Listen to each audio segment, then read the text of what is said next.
What makes you love JD so much, Dwayne? Well, it's the same things we just talked about with Richardson. He's a dual threat quarterback. You just mentioned what Taysom Hill and Tim Tebow did. I went back and looked at this data as well. I mean, if we look at the guys that had at least 100 rushing attempts, and even if they threw for 3,500 yards or less, so we assume they didn't have a big passing ceiling. These are guys that in those 21 instances, they averaged 20.3 fantasy points per game with an average finish of quarterback 8. I mean, so this is going back to 2011. It's just hard to miss on a guy like this. So it's not so much that, oh my God, Jayden Daniels is the greatest prospect ever. I like him. But when I look at those stats, I'm like, okay, how does Jayden Daniels fail this year? Like, basically, he has to get hurt. He's going to have an Mhm. injury to not pay off where he's going. And then there's the additional upside. So you're probably getting a quarterback 10 to quarterback 8 if he's bad as a passer. What if he does somehow surprise us and he throws for 4,000 yards this year, throws for 25 passing touchdowns? If that happens, he's going to be suddenly in the top 5, top 4. So I've had a lot of people be like, I like Jayden Daniels. I just don't see any upside. Guys, the projection we have him at is essentially the floor. Like when I look at my projections, I try to be median. But with Jayden Daniels, if we're being honest, I probably have him projected at his floor passing. I might have him a little closer to his ceiling rushing. So there's a little bit of a trade off between those two things. I've got him over 700 yards rushing. So you can make an argument, well, that's probably need to have him more like 650. Fine, but like we're kind of splitting hairs here. This is going to be a guy that's a near lock to be a top 10 quarterback, and the beauty is you get him in rounds 9 or 10, of your draft. My son had a draft this weekend on ESPN, full PPR. He had the first pick.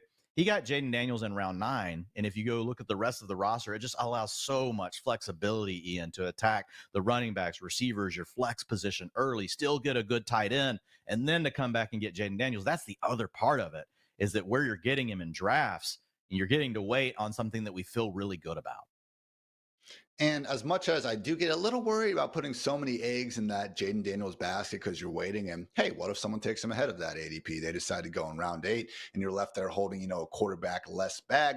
You still got Caleb Williams. You still got Tua Tagovailoa, Jared Goff, these other quarterbacks who, no, might not have the best case scenario, but I don't think you're completely screwed in that scenario, Dwayne, where you're not able to land JD. Because guess what? You're going to have a freaking loaded roster otherwise, which I did see Camden pull off. So I know that certainly made you one proud papa seeing that ESPN fantasy draft. I'm just picturing Dwayne seeing his kid's fantasy draft and just freaking out versus, getting a report card and you're like, oh yeah, cool, man. Like whatever. Just the fantasy drafts, I'm sure, are what really is He bringing the he sent smile. me the screenshot, and I just finished my draft, and we were having our annual, like, after the first draft, we have a poker game. We're all playing poker, and he sends me his screenshot. I just handed the phone around the table and let everybody give the compliments. It was definitely a proud dad moment. Like, hey, and if you guys have been listening, like, to the strategy and stuff that we've been talking about on this show, like, that's what he used. He just used all the tips that we've been giving, like the positions to attack, when to attack them.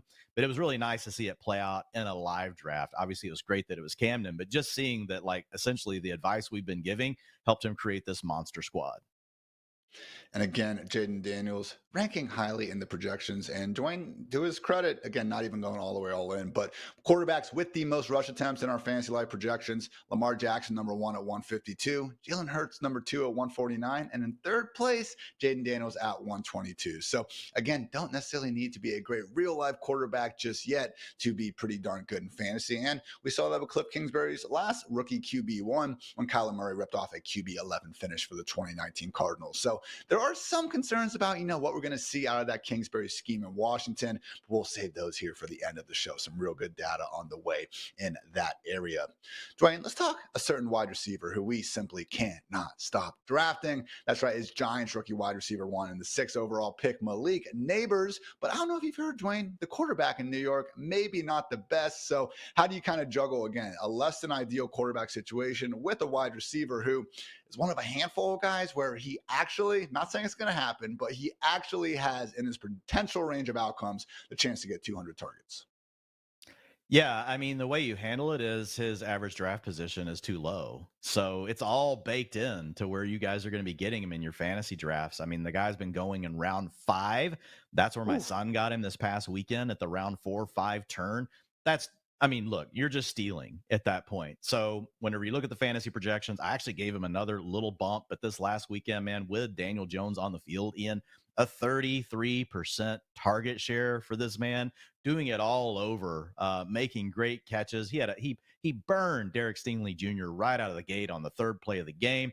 Just didn't haul it in, but he's typically gonna catch that ball. I mean, we're talking about a guy that could have been at 80 yards at halftime.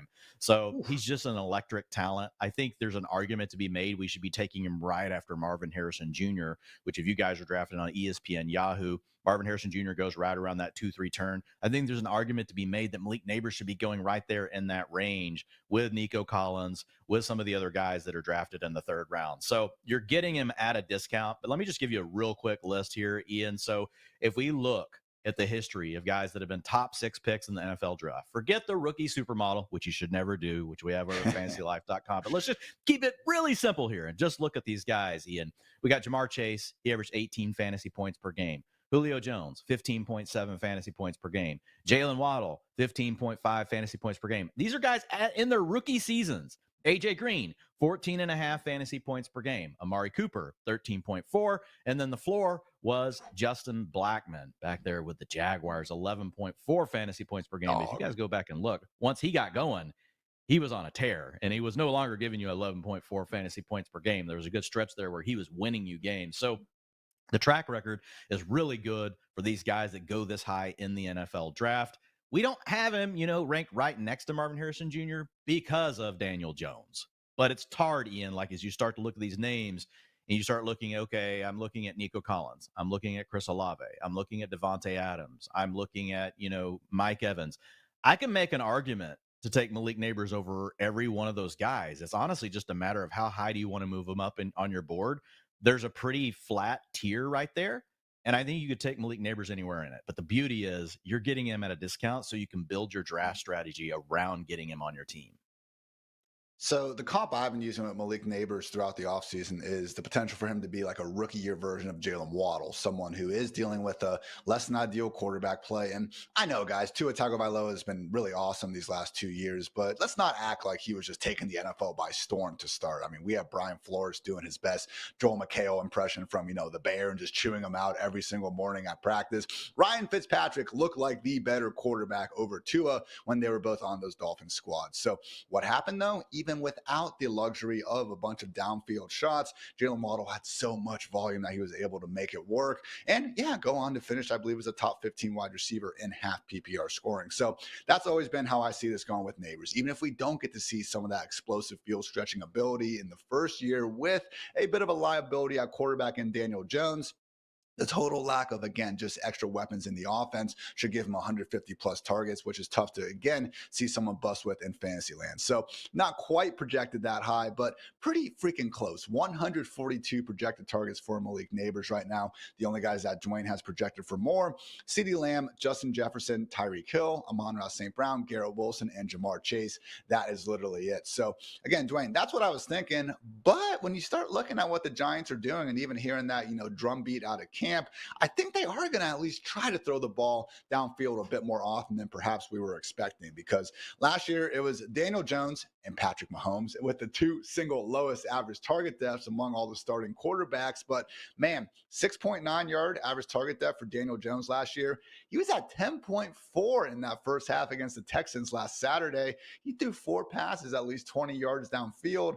He only met or exceeded that mark in 2 of his previous 22 regular season games with Brian Dable. So I know, Dwain, those interceptions were bad. We all saw them, like it was brutal. But you mentioned it, beat Stingley off the line. Jones did have that dime to Darius Slayton in another situation. Like, look, Daniel Jones is not good, but we have seen wide receivers with not good quarterbacks still win anyway on volume. I'm pretty sure if we believe Justin Jefferson can do it with Sam Darnold, Malik Nabers pulling off something similar and more of a middle-class man's version of it should also be on the table. Yeah, I just took Malik Nabers in our Guillotine League. My pick just came up, Ian, as we're sitting here talking about this. So, look, in a Guillotine League, the idea, right, is you want to be a little more safe with your early picks. You want to take guys that you're like, okay, they're not going to – if they lose in week 1, if they play bad in week 1, your team is gone. You're cut. So if you guys haven't checked out Guillotine Leagues, make sure you go over and check that out at FantasyLife.com. But I'm not scared of him, man. Like, I think he's going to have near 150 targets.